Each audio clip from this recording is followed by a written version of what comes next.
दुनिया की सबसे बड़ी अर्थव्यवस्था अमेरिका में हड़कंप मच गया है। 24 घंटे के भीतर अमेरिकी बाजार में 2.4 ट्रिलियन डॉलर साफ हो गए। डॉलर में ऐसी गिरावट आई है जैसी कोविड-19 के समय देखने को मिली थी। लेकिन इस बीच भारत के लिए एक बड़ी खबर आई। भारतीय रुपया मजबूत हुआ है। क्या ये मंदी की शुरुआत है? क्या भारत को इससे फायदा होगा? आइए समझते हैं इस पूरे घटनाक्रम को विस्तार से।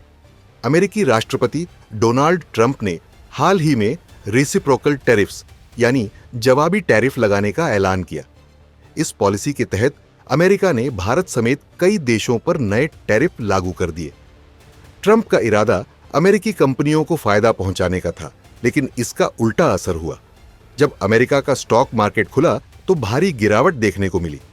नास्डक 6%, डाउ जोन्स 4% और S&P 500 5% गिर गया।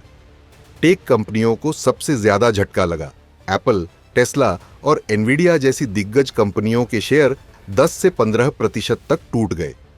निवेशकों में दहशत फैल गई और 400 अरब डॉलर बाजार से बाहर निकाल लिए गए। अमेरिका की अर्थव्यवस्था को ऐसा झटका आखिरी बार कोविड-19 के समय लगा था। जहां एक तरफ अमेरिकी बाजार डगमगा गया, वहीं भारतीय रुपये ने मजबूत वापसी की। फरवरी में $1.87.5 तक चला गया था, लेकिन अब 85.1 पर आ गया है। लेकिन ऐसा क्यों हुआ? दरअसल डॉलर इंडेक्स कमजोर हो गया क्योंकि निवेशकों ने डॉलर में अपना पैसा निकालना शुरू कर दिया। अमेरिका की अनिश्चित नीतियों के कारण विदेशी निवेशकों ने भारत और जापान जैसी उभरती अर्थव्यवस्थाओं की तरफ रुख किया।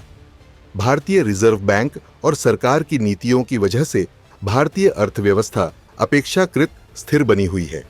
लेकिन सवाल ये है कि क्या भारत इससे सच में फायदा उठा सकता है? क्या भारत मंदी से बच सकता है? दरअसल अगर हम मंदी के संकेत देखें तो 3 चीजें साफ हैं: डॉलर का कमजोर होना, ग्लोबल स्टॉक मार्केट का क्रैश होना और बॉन्ड और कमोडिटी मार्केट में भारी उतार चढ़ाव। भारत पर इसका असर जरूर पड़ा, लेकिन दूसरी अर्थव्यवस्थाओं की तुलना में भारत कहीं बेहतर स्थिति में है। सेंसेक्स और निफ्टी में गिरावट तो आई, लेकिन दूसरे देशों के मुकाबले यह बहुत कम थी। विदेशी निवेशक अमेरिका से पैसा निकालकर भारत में निवेश कर रहे हैं। भारत सरकार मेक इन इंडिया और डिजिटल इकोनॉमी जैसी नीतियों से आत्मनिर्भर बनने की कोशिश कर रही है। यानी मंदी के संकेत तो हैं, लेकिन भारत के पास इससे उबरने का मौका भी है। अब सबसे बड़ा सवाल कि क्या ट्रंप अपने फैसले को वापस लेंगे? दरअसल रिपब्लिकन पार्टी के कई नेता इस टैरिफ पॉलिसी से खुश नहीं हैं।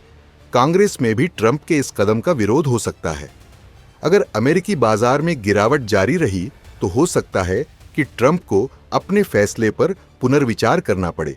अगर ट्रंप टैरिफ हटाते हैं तो डॉलर फिर से मजबूत हो सकता है, लेकिन अगर वे अपने फैसले पर अड़े रहते हैं तो डॉलर और गिर सकता है, जिससे रुपया और मजबूत होगा। सवाल है कि क्या भारत को फायदा होगा? दरअसल अगर डॉलर और गिरता है तो भारत के लिए कच्चा तेल और सस्ता हो सकता है। भारत की अर्थव्यवस्था में विदेशी निवेश बढ़ सकता है। भारतीय कंपनियों को निर्यात में फायदा होगा, लेकिन अगर मंदी गहराती है तो भारतीय आईटी कंपनियों और निर्यातकों पर असर पड़ सकता है। ग्लोबल ट्रेड स्लो हो सकता है, जिससे भारत भी प्रभावित होगा। यानी अब गेंद भारत के पाले में है। अगर सही रणनीति अपनाई गई तो भारत इस मंदी से खुद को बचा सकता है और ग्लोबल इकोनॉमी में एक बड़ी ताकत बन सकता है। क्या आपको लगता है कि डॉलर और गिरेगा और रुपया और मजबूत होगा? क्या ट्रंप अपने फैसले से पलटेंगे? कमेंट करके जरूर बताएं।